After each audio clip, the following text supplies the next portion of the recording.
Good evening, good evening. God bless you, God bless you. It's such a pleasure to see you all this evening. I can see you, trust me, trust me.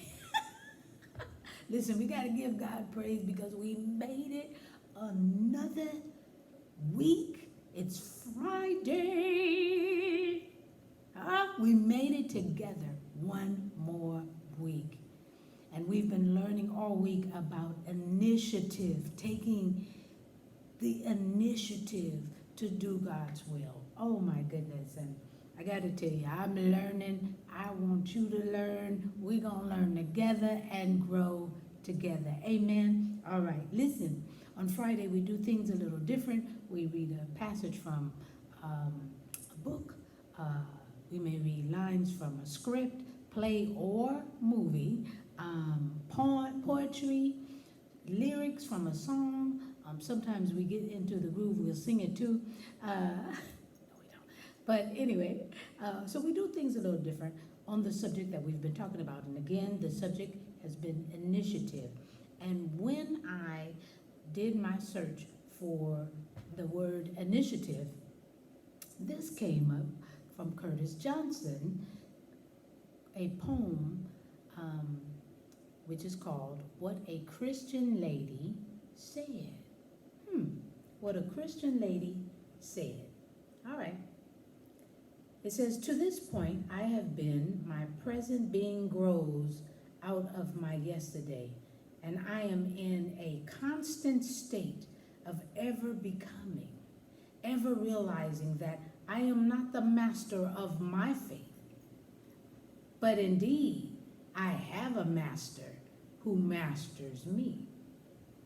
My parents and the people among whom I grew up form my life's building blocks: hard work, respect, self-initiative, high expectations, target your star, and take stock. These were foundation stones that I was always to build upon, but never to be erased.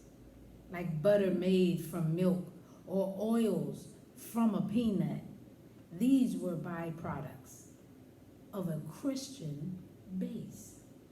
About 10 years ago, referring to her faith in Christ, I heard her say, I have been fixed. Those 4 words were captured by my spirit and deposited in my soul, where they remain until now. This Christian lady appeared to have a belief system that was pure and unmixed. I tell you, it's as much a part of her as the air she breathes. Her eyes are open, her heart is set, and she is not deceived. Certain concrete life changers in her have been conceived. There are things that she doubts and others that she firmly believes. Some things that she doubts might have merit, but to her, they are minor distractors. And to her, their value pales in comparison to the God-ordained principles of character. Life affords each of us the same temptation as that of Adam and Eve. It matters not whether it's a Garden of Eden or our modern day world theater. The only real strategy of defense is the one given by our eternal Creator. Like she surely has several times, I have been challenged to change or rethink my thinking. Rethink it to the liking of our current culture, to revisit something that I might be lacking. My essential response has always been that I am deeply entrenched and it's too late. My mind is open but has been renewed, my heart washed, and my soul spiritually fixated and saturated. There are some things worthy of discussion, come on, but there are others not subject to be debated. Oh, I am flexible and open to some changes, but there are principles that I will not compromise. I tell you, the road that I am on may be narrow and traveled less, but it's taking me to paradise. Again, to this point, I have been, my present being grows out of my yesterday, and I am in a constant state of ever becoming, ever realizing that I am not the master of my fate, but indeed, like the dear Christian lady, I have been fixed, and I have a master who masters me. Wow. Fantastic. Beautiful. Self-initiative was base. Some of the base things that this Christian lady said she had. Man, oh man. Listen, I'm just spilling the tea at 10 on Word at Night while sipping on my tea.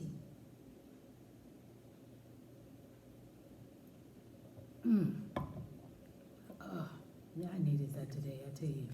Man, oh man, let's pray. Gracious Father, we thank you for this night.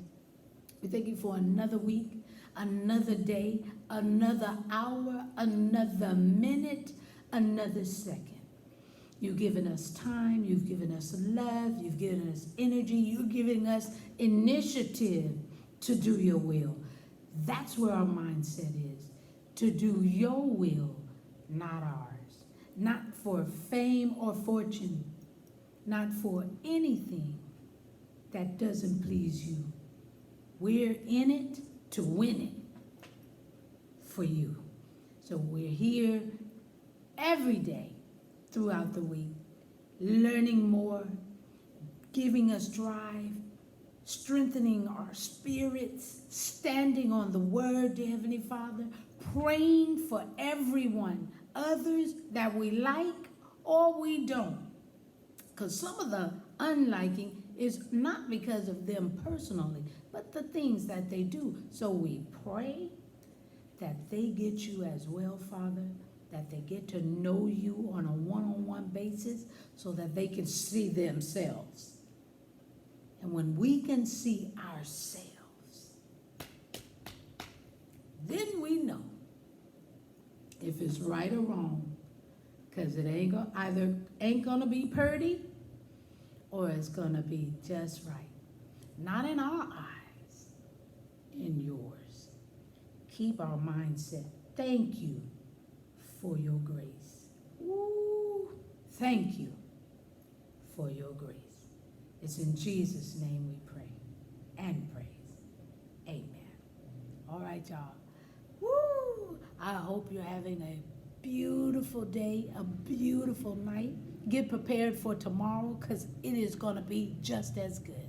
All right? I love you. I hope you're having just God's favor flow all on you. And then let me touch you because I want some of that too. All right, I love you. I will see you on Monday. Hopefully, I'll see you Sunday starting at 9 o'clock. We talk to our young people. Why? Because they need Jesus too. On Word Assembly Antioch. We love you. See you then, 9 o'clock. Otherwise, I'll meet you here at 10 on Monday. God bless you.